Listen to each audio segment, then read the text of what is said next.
G'day, I'm Rob and you're watching How to Van Life. Today we're talking about how to join and terminate 12 volt wires.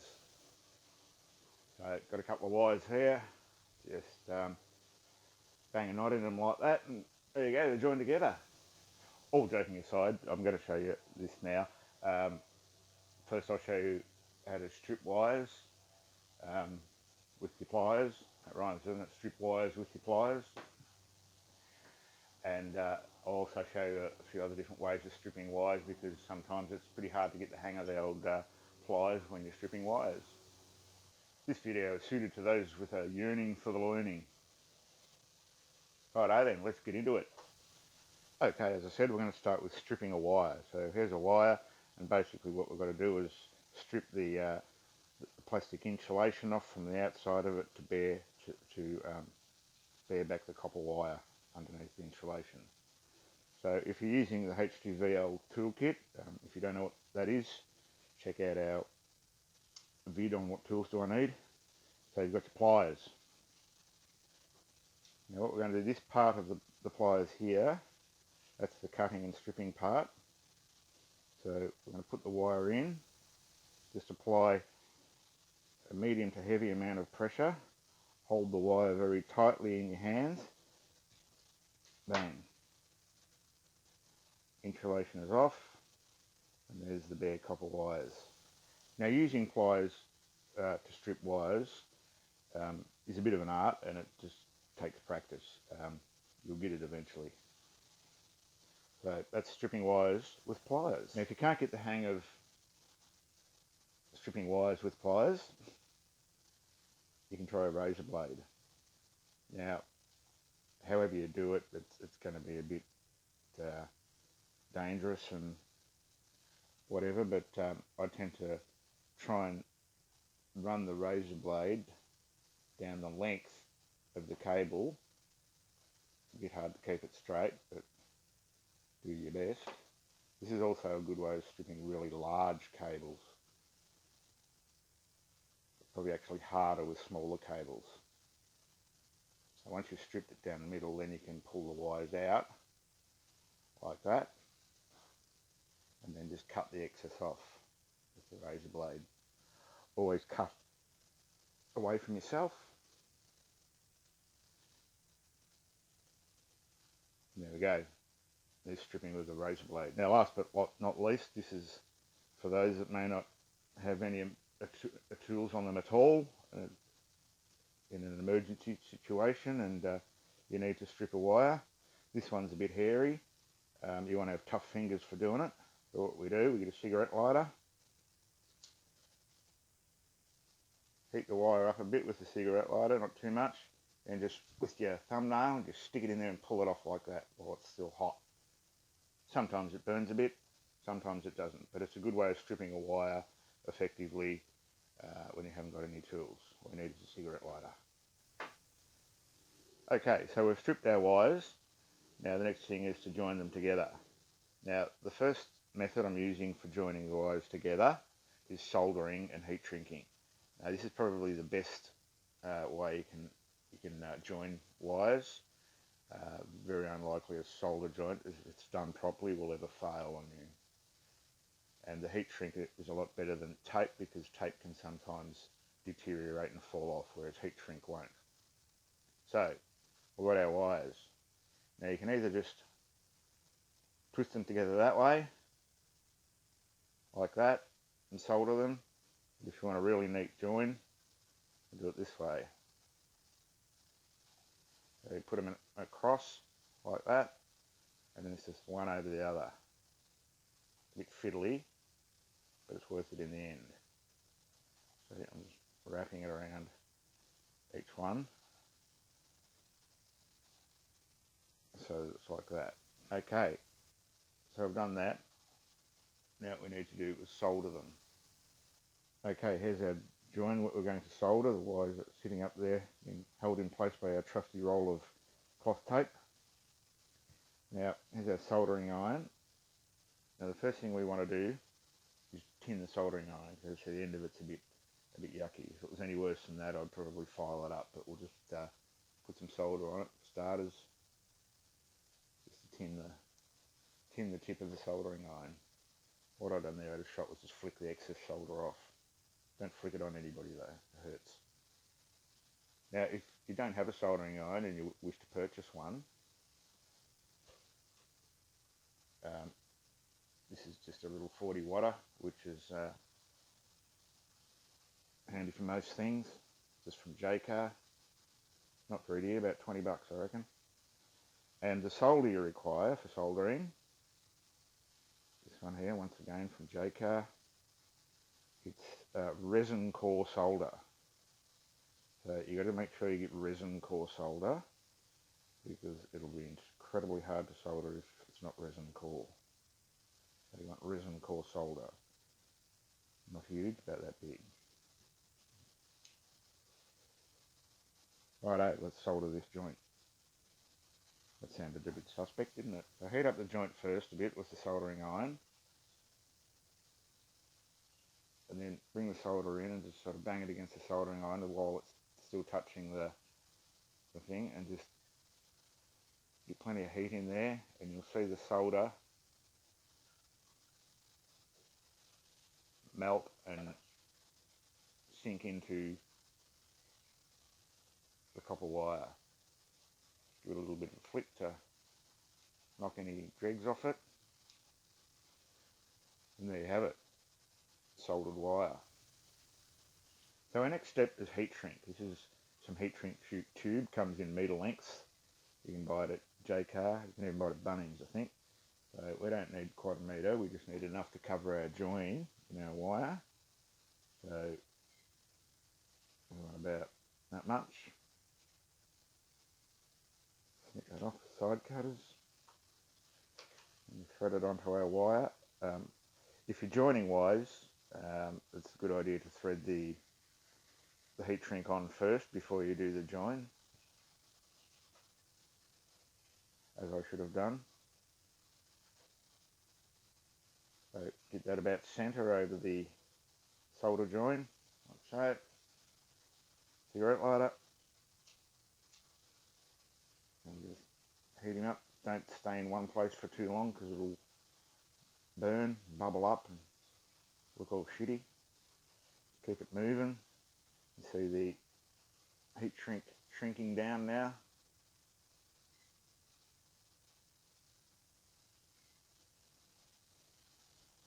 There you have it. Soldered and heat shrinked join. Probably the best way of joining wires. Very unlikely to fail. Okay, the next best way of joining wires with a screw connector. This is a screw connector. They're normally used in 240 volt wiring, but there's no reason at all why you can't use them in 12 volt wiring.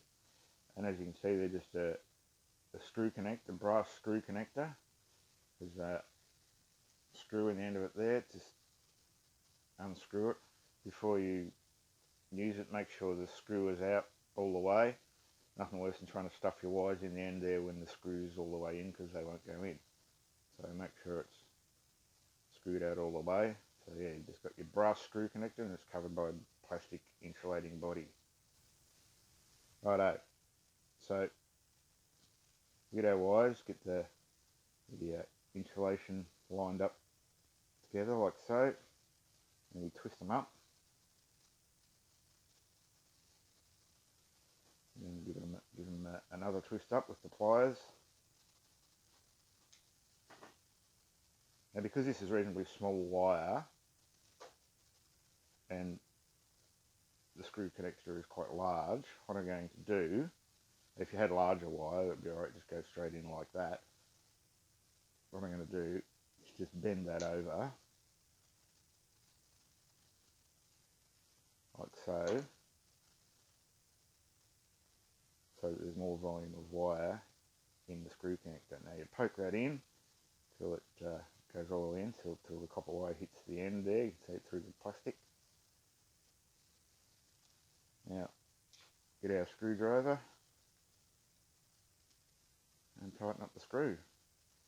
Now if you're using really light, if you're joining really light gauge wire, don't put too much pressure on the screw. You'll just cut straight through the wire. This is medium gauge wire, so I can tighten them up pretty well. And there you have it. the screw connector, probably the next best thing to soldering as far as reliability goes.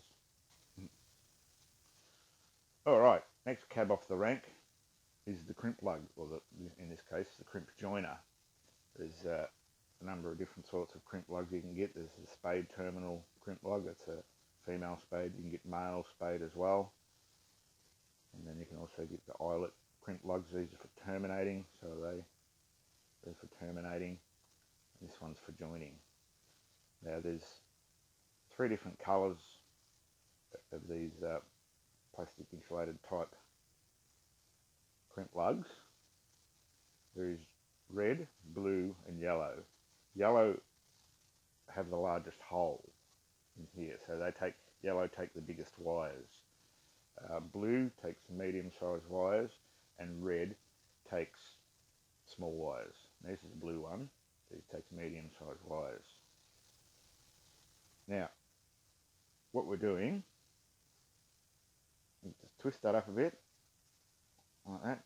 You don't really need to twist it up with the pliers, but you want, when you put it into the crimp lug, so you're poking the wire inside the crimp lug there, if you leave this too long, then when you try and put the wire in the other end to join it, there's no room for it. So hold the wire so that the insulation is level with the inside metal barrel, which is what this is crimping, and then cut the wire about halfway along. Right, so what you want is your wire stripped back so that when the wire goes in, the insulation finishes here at the end of the metal crimp barrel, and this goes about halfway along, so you've got enough room to put another wire in the other end. Poke that in, make sure the insulation goes right up to the start of the crimping barrel there. And we get our pliers, and in that little part there in our pliers is the crimping part. Okay, so we have it, so that part's out. If you look on the other side, it's just open. We have it like that. Put our crimp lug in there.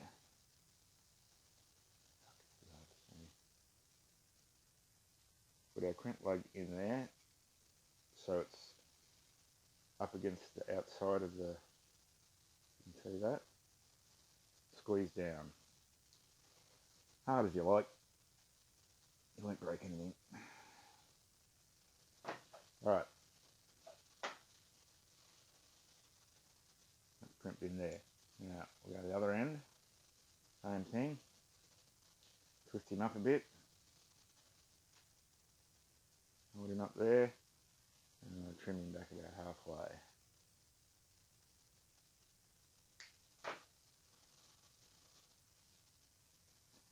Grab our pliers again. A crimping part on the outside.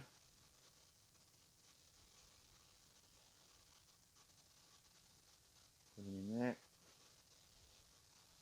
Wire in so it goes in all the way. Squeeze down as hard as you like. There you go. One crimp join. Right, last but not least, we're doing the twist and tape. Now this is probably not a method I would highly recommend. It's something I normally only use to get out of trouble if you're stuck and you haven't got tools. It's a temporary emergency connection that I call the twist and tape. So these are 2 ends of your wires you've got to join together, twist them together like so. Grab your pliers out of your H2VL toolkit, emergency toolkit that is, official emergency toolkit, and we just twist him up like that. Try and do it as neat as you can, not big lumps everywhere. Now we're going to bend him over as well,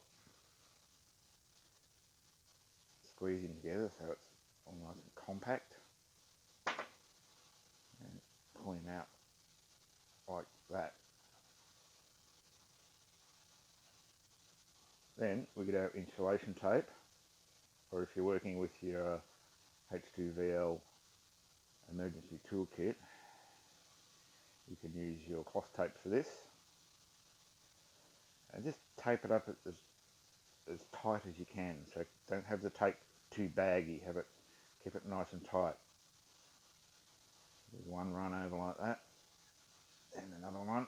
Once again, trying to keep it nice and tight.